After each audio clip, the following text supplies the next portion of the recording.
Bem-vindo ao segundo workshop online de Biomecânica do Pilates, com atualizações científicas do Powerhouse.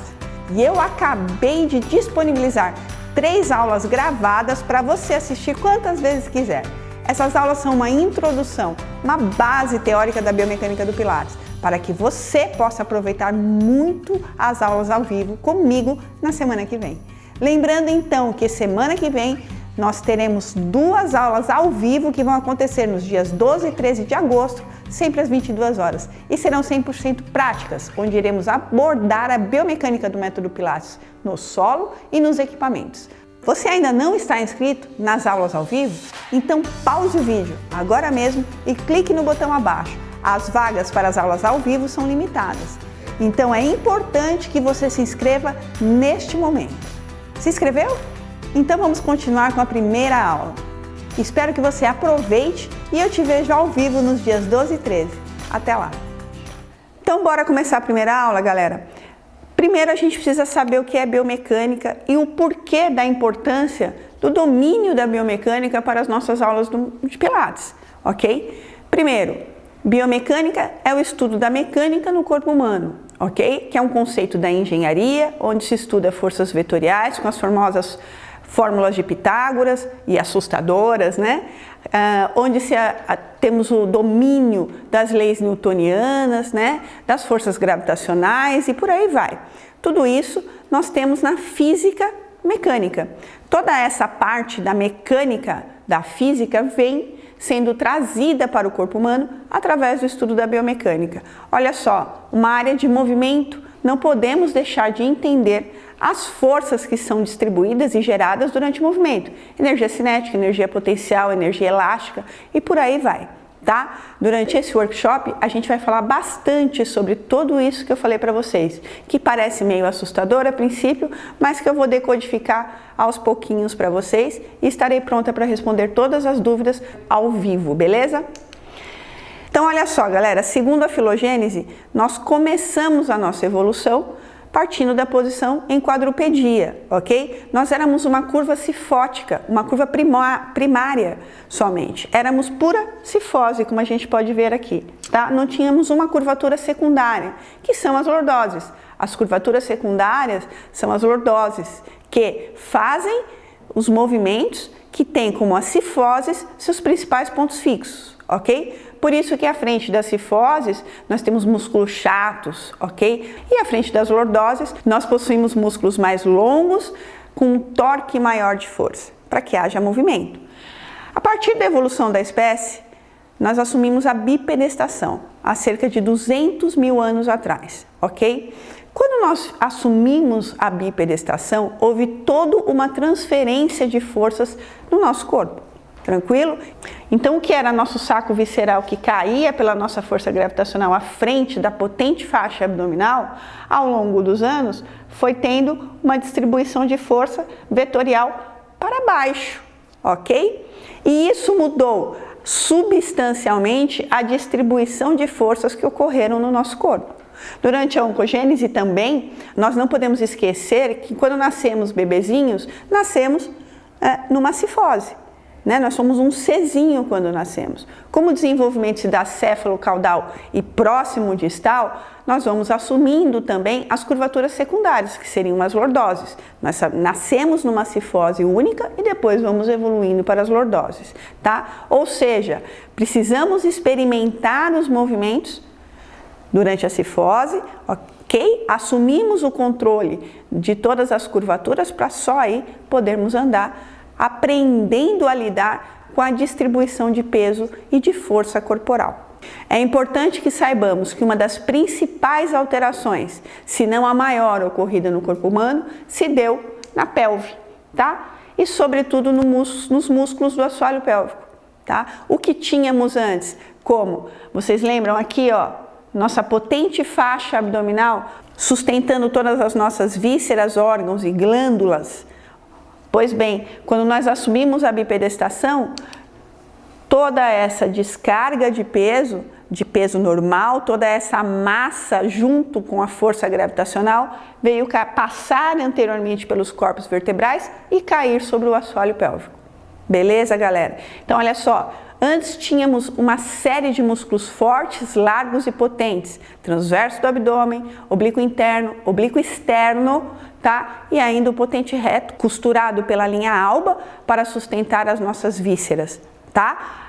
A partir da bipedestação, quem passou a ter essa função de amortecimento e sustentação visceral foram as fibras pequeninas e diminutas do assoalho pélvico e mais todo o seu tecido facial que se encontra aqui.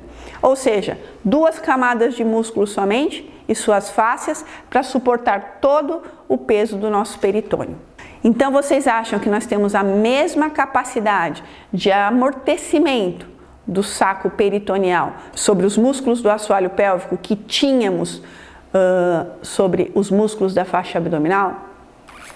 Não, são músculos menores, com menos força, porém com uma capacidade de resistência maior.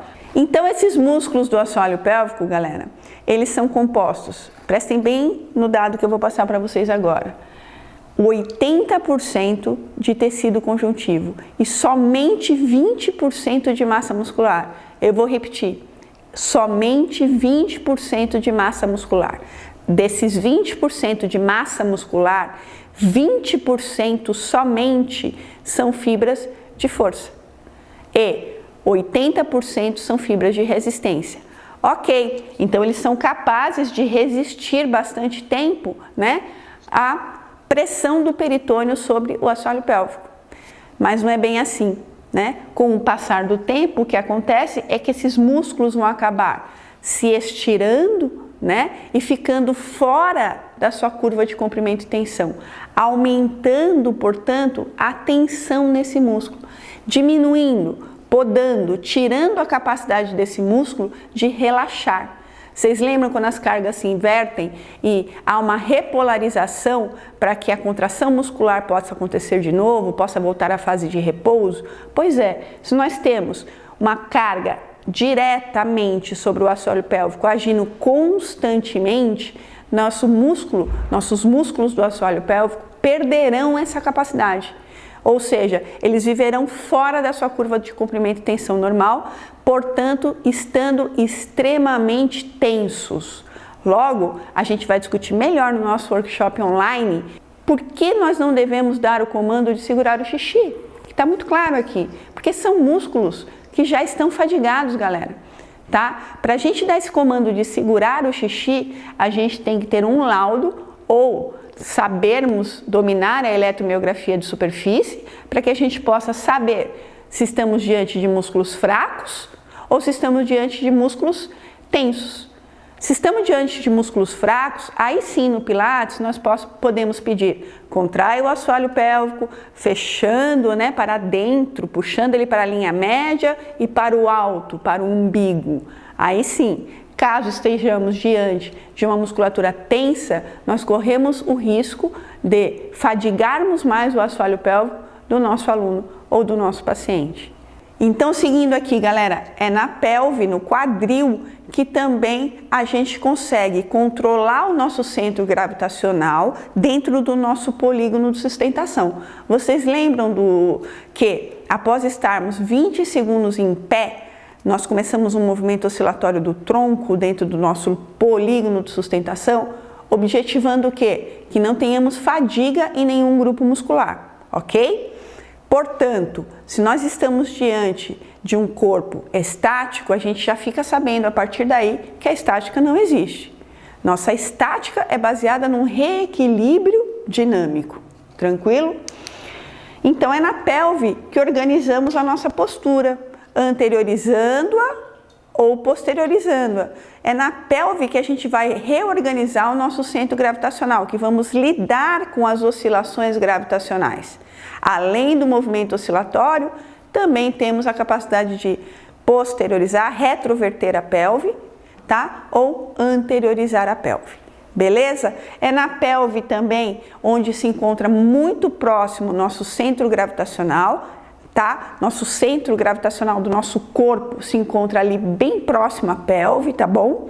E é na pelve também que duas forças importantes se anulam, tá? E aqui eu chamo a atenção para vocês desse slide tá? Para que a gente quebre esse paradigma de vez e que vocês não falem mais isso, ok? Isso é um erro didático que muitos profissionais do movimento cometem. Eu cometi isso durante muito tempo, falei isso durante muito tempo. À frente dos nossos corpos vertebrais passa o nosso peso, né? A nossa massa. Junto passa também a nossa força gravitacional, que no nosso planeta é a nossa massa vezes 9,8. É a velocidade da ação da força gravitacional sobre o nosso planeta, sobre o nosso corpo. Qualquer corpo que esteja na Terra sofre a influência dessa ação gravitacional. A lei gravitacional, a força gravitacional, atrai tudo para o centro da Terra, porque ela é uma força elétrica. Lembrem-se disso, ela é uma força elétrica, ela não é uma força mecânica. Portanto, a força gravitacional não tem resposta na força solo, galera. Quem se anula na altura do quadril não é a força gravitacional e a força solo, somente a força da massa ou do peso normal, conforme eu falei para vocês anteriormente, mas a gravitacional ela não tem resposta na terceira lei de Newton, que é a força de reação, tá? Então, o corpo vai ser o tempo todo puxado para o centro da Terra. A única força que responde à força de reação, a terceira lei de Newton, é a força do peso normal. Deixa eu exemplificar melhor para vocês. Eu tenho 60 quilos, ok? 60 quilos vai descer anteriormente pelos meus corpos vertebrais e vão chegar numa vetorização até o meio dos meus pés, tá? Vão ser, aqui na altura do quadril, eles vão ser distribuídos, tá? Pela cabeça do fêmur e descer pelos fêmures até chegar no chão, ok? A força solo, mesma coisa. Ela vai ter 60 quilos descendo e ela vai responder com a terceira lei de Newton, 60 quilos subindo. Essas duas vão se anular no quadril. Elas devem se anular no quadril, tá? A força gravitacional, que seria 60, que é o meu peso, minha massa, vezes 9,8. Eu sou péssima de matemática, por isso eu escolhi uma profissão do movimento, achando que eu ia fugir da física, né? Então 60 vezes 10, vamos arredondar, que é 9,8 a força gravitacional no nosso planeta, daria 600 quilos. Então eu tenho 600 quilos além dos 60 quilos, que é a minha massa, descendo pelo meu corpo inteiro, até chegar no chão. A essa força nós não temos a terceira lei de Newton. Tranquilo? Ficou claro esse ponto para vocês? E aí, gostou da aula? Ficou com muitas dúvidas? Vai anotando tudo no seu caderninho, porque semana que vem nós estaremos juntos ao vivo nos dias 12 e 13 de agosto, na segunda e na terça-feira, sempre às 22 horas. Nessas aulas eu vou esclarecer todas as dúvidas do que foi falado nesta aula e também demonstrar a biomecânica do Pilates na prática, no solo e nos aparelhos. Lembrando que só poderão participar das aulas ao vivo quem estiver inscrito. Então, se você ainda não fez a sua inscrição gratuita, você precisa clicar no link aqui abaixo. Faz isso agora, porque as vagas são limitadas. Até a próxima aula.